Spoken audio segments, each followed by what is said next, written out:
Just দেখি হয়তো আপনারা বুঝে গিয়েছেন আমি আজকে একটি দাওয়াতে চলে এসেছি। আমি আজকে তমা ভাবির চুলার পাড়ে চলে এসেছি ভাবির হাতের বিখ্যাত গরু মাংস খেতে। আর শুধু গরু মাংস খেয়ে চলে যাব এতটা তো বোকা নিশ্চয়ই আমি না। আমি আজকে ভাবির কাছ থেকে গরু মাংসের রান্নাটাও শিখে যাব। দর্শক, গরু মাংস শুনেই হয়তো আপনারা ভাবছেন মেজবান কিংবা চুই ঝাল।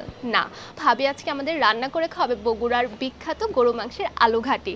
এই যে বৃষ্টির একটা দুপুরবেলায় ছাদের মধ্যে একেবারে গ্রামীণ একটা আবহাওয়ায় ভাবি আমাদেরকে রান্না করে খাওয়াবে। দর্শক, স্বাগত জানাচ্ছি দীপ্ত টিভির নিয়মিত আয়োজন দীপ্তর চুলার পাড়ে। আর আপনারা যদি আমার মতো বুদ্ধিমান হয়ে থাকেন তাহলে কিন্তু শেষ পর্যন্ত আমাদের সাথে থেকে ভাবির কাছ থেকে রান্নাটা শিখে নেবেন। আসসালামু আলাইকুম ভাবি। ওয়ালাইকুম আসসালাম। কেমন আছেন? আলহামদুলিল্লাহ, আপনি ভালো আছেন? হ্যাঁ, আমি তো অনেক ভালো আছি। আর আমি গরু মাংস খাবো, সেই সাথে আপনার কাছ থেকে যে আলুর ঘাটি যে রান্না করবেন এটাও শিখে নিব। আচ্ছা এখন তাহলে রান্নাটা শুরু করি। আচ্ছা। তো প্রথমে কি পাতিলটা দিয়ে হ্যাঁ। দিব?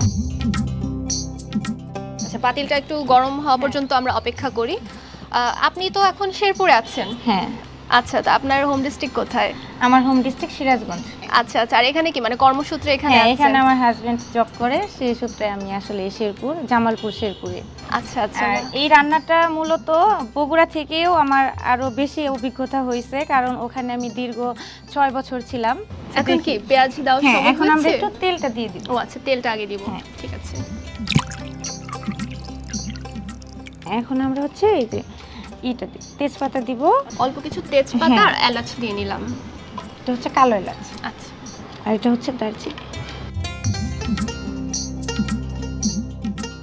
এরপরে কি দিব এটাতে? এরপরে হচ্ছে আমরা পেঁয়াজ দিব। পেঁয়াজটা দিয়ে নিব। হ্যাঁ। পেঁয়াজটা একটু লাল লাল হতে হ্যাঁ থাকবে। হ্যাঁ, সেই আচ্ছা। লাল লাল হতে থাক। আর আমরা এখানে আপু মাংসটা একটু মাখিয়ে নিব। প্রথমে দিব হচ্ছে লবণ, আর এখন দিব হচ্ছে আমরা আদা বাটা, জিরা বাটা,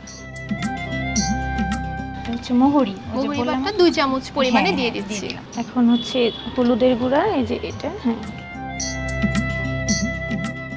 মরিচটা দিব কি? হ্যাঁ, মরিচটা। এখন কোনটা দিব? এখন ধনিয়া, আর এখন একটু লাস্টে একটু কাঁচামরিচ দিয়ে দিব। এখন একটু তেল দিয়ে দিব। আচ্ছা এটা ভালোভাবে মাখাইতে হবে। আচ্ছা, ঠিক আছে।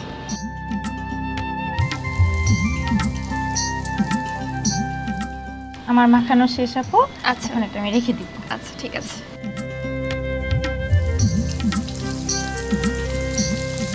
সিরাজগঞ্জের মেয়ে, তারপর বগুড়ায় থাকা হয়েছে, শেরপুরে থাকা হয়েছে, বিভিন্ন এলাকার খাবার তো খাওয়া হয়েছে, শেখা হয়েছে। হ্যাঁ। তো আপনার পছন্দ